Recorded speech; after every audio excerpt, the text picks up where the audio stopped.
Jadi bermula dari Kiano, saya tutup dulu ya, takut banyak suara. Oke, jadi bermula Kiano sih ngajakin saya jalan, bosku. Habis itu ya sudahlah saya jalan sama dia. Nah, bermula dari sini ketika saya keluar dari rumah sakit. Tiba-tiba ada orang lah mendekati saya pakai motor. Dan itu mepet. Kita lagi jalan dan dia mepet kita sih. Dan itu bahaya banget ya. Saya lagi bawa anak lagi. Dan dia tiba-tiba minta uang sama saya. Aduh, ampun. Kalau misalkan bos Q ada di posisi saya waktu itu, mungkin akan persepsinya beda banget sih melihat kejadian ini. Dan mungkin ya sangat berbeda lah dari cara dia ngomong, dari cara dia minta itu nggak banget sih. Jadi saya bilang apa ya, ketika kita tidak di posisi orang tersebut susah sih untuk bisa melihat kejadian yang sebenarnya ya. Dan waktu itu saya juga nggak marah kok. Saya bilang, Pak, bukan dengan cara seperti ini ya. Saya bilang jangan, nggak baik, saya bilang. Dan itu nggak marah-marah. Akhirnya udah saya lanjut lagi. Saya lanjut lagi dan akhirnya ketika saya naik motor sama Kiano, dia teriak di belakang, Baim minta uang, Im minta uang. Saya lihat dia masih ngikutin saya. Saya paling kesel sih orang seperti itu ya. Waktu itu saya juga pernah ngamuk waktu itu sama ojol ya, gara-gara dia ngikutin saya sampai ngalangin saya depan mobil. Udah.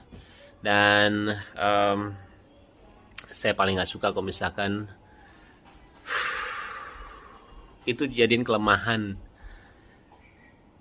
Itu dijadiin kelemahan saya ya, ketika orang melihat saya langsung diminta uang atau gimana, karena saya ngelakuin semuanya dari berbagi atau enggak apapun itu ya. Saya juga nggak mau dibilang kebaikan atau nggak menolong, karena saya cuma senang melakukannya, udah, titik itu aja. Dan ketika orang itu menjadikan itu kelemahan saya, setiap orang ketemu sama saya dan minta uang, saya kurang suka sih, apalagi dengan cara yang seperti itu ya. Akhirnya udah, saya jalan aja, nggak mengubris, saya ke rumah lah. Itu lumayan agak jauh sih. Terus saya ke rumah dan berhenti, dan tiba-tiba dia muncul lagi setelah berapa detik ya, 10 detik, 15 detik lah. Saya nyampe. Dan kembali dia minta uang sama saya, bosku. Di situ saya lumayan agak ini sih, saya bilang, Pak, tolong jangan dengan cara seperti ini, saya bilang. Jangan ya, nggak boleh, saya bilang. Dan menegurnya saya dengan cara apa? Yang seperti kalian lihat di video. Dan saya, kalau misalnya kalian sering lihat vlog saya sering lakuin itu sih. Ketika orang minta dengan cara yang tidak sopan atau gimana, saya sering ngeliatin, dengan cara seperti itu lu gak akan dapetin duit, beneran deh. Saya akhirnya ngasih orang yang mungkin gak ada hubungannya sama dia. Saya sering banget seperti itu. Habis itu udah, dan tiba-tiba dia juga bilang, setelah saya kasih uang, dia bilang, saya umurnya 77 tahun, kata dia. Terus saya bilang, kenapa? Saya harus kasihan sama dia. Gini loh bosku, banyak banget ya orang yang 80 tahun, 90 tahun, atau gak 100 tahun yang saya temuin. Dia itu anti banget mengemis, kenapa? Gak tahu. Dan itu membuat saya itu seperti malu sama diri sendiri. Dan saya ngelihat orang kalau misalkan memperlihatkan kelemahannya dia untuk mendapatkan uang, saya itu benci banget. Kayak misalkan dia cacat, saya cacat tuh minta uang dong. Saya sering banget ngelihat orang yang gak punya kaki, dia jalan, dia jadi orang yang suka baju itu apa sih, brosur, bukan brosur, dia bikin baju lah waktu itu ya, dan itu nggak punya kaki dan dia jalan dan dia tidak ngemis. Jadi buat saya Kiano lagi, sayang, ini lagi tuh, lihat nih, ini gara-gara Kiano nih, minta jalan tuh, iya. Jadi kalau dengan cara seperti itu saya nggak suka banget sih, bosku. Jadi dia menjadikan kelemahan dia untuk bisa meminta uang sama saya. Saya 77 tahun, saya udah tua, minta duit dong, kayak gitulah istilahnya. Saya nggak suka sih. Saya ngelakuin semuanya dengan hati, saya mau ngasih orang ya sesuai dengan hati saya, toh itu uang-uang saya juga gitulah. Tapi kalau misalkan ada persepsi yang berbeda dari kalian, saya nggak apa-apa banget. Nah,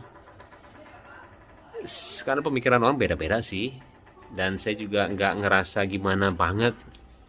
Saya klarifikasi seperti ini juga sebenarnya nggak mau, cuman karena ini bertepatan dengan kebahagiaan keluarga saya nggak mau jadi pikiran banyak orang, ya akhirnya saya buat seperti inilah.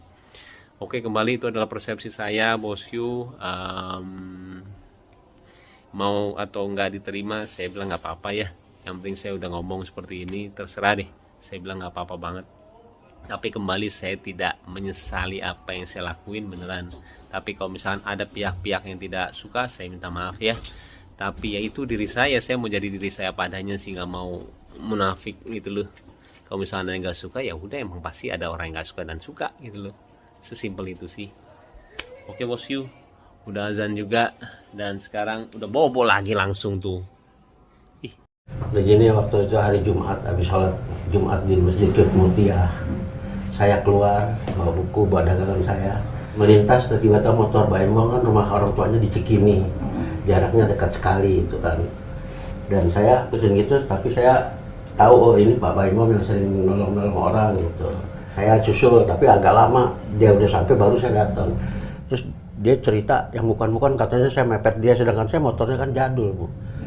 Jadul motor saya, Mbak. Terus saya bilang, saya kemari mohon dibantu Pak Baim. Dia bilang saya minta-minta, saya bilang saya dana buat modal buku-buku saya. Saya tunjukin kagak mau tahu buku-buku yang saya bawa. Akhirnya saya diam aja tuh, terus dia ngeledek saya. Orang nojol dipanggil, dikasih duit tuh, berapa nggak tahu saya terus diam aja. Akhirnya saya, wah kalau caranya begini, lebih baik saya balik aja lah. Tapi di belakangnya tahu ada krunya itu, kru timnya bawa kamera itu. Saya juga heran kok, tadi waktu Pak Baim bilang saya mepet-mepet motor dia, mana mungkin motor gede dipepet sama motor jadul begitu. Dan saya nggak bilang minta duit dong, nggak mungkin, saya orang tua, demi Allah saya kan orang Islam, bisa sholat Jumat, saya bilang gitu. Tapi syukur, alhamdulillah saya begitu saya pulang dari Pak Baim, buku saya keluar dari pas Cikini, itu kan deket jaraknya sama Cikini. Ya tahu-tahu saya dibeli buku saya sama orang gitu loh. Ya itu alhamdulillah saya di situ, oh ada berkahnya juga. Udah saya pulang, akhirnya saya pulang ke rumah. Saya kan banyak yang nelfon tuh, berkecamuk saya. Kebenaran kakak saya di Cibinong kan stroke, Mbak. Umur 73, saya kan 70. Saya bilang, biar cepat sembuh ya. Saya nggak cerita apa-apa, diamnya, tapi telepon terus tuh, Mbak. Telepon itu pada datang pengen tahu alamat saya gitu. Saya pengen istirahat, tenang. Akhirnya saya pindah ke Cilengsi, ke rumah adik saya. Ketemu sama tim ini, nelpon ke rumah. Saya diwawancara sama dia. Dan saya bilang, saya emang dari Senin sampai Kamis atau Jumat saya dagang-dagang buku, yang kalau beli langsung saya beli lagi buku, belinya di kebun kacang 6 itu, Alidrus, buku-buku agama Islam, kadang-kadang di Kuitang tuh toko Agung itu aja, Mbak. Dan sampai sekarang saya jadi trauma gitu, kok gini, nggak biasanya gitu loh. Kok saya lihat waktu di handphone anak-anak bagus gitu citranya Pak Baim, kok begini sama saya gitu, ada apa, kan saya udah tua. Dia nggak marah-marah, bilang aja Pak saya nggak sebang sibuk Pak gini-gini. Saya Pak maklumin dia habis jaga istrinya mau ngelahirin tuh Mbak Paula itu, ya udah kelahiran kemarin kan, waktu itu hari Jumat saya belum kelahiran. Itu aja ceritanya Mbak Nikita.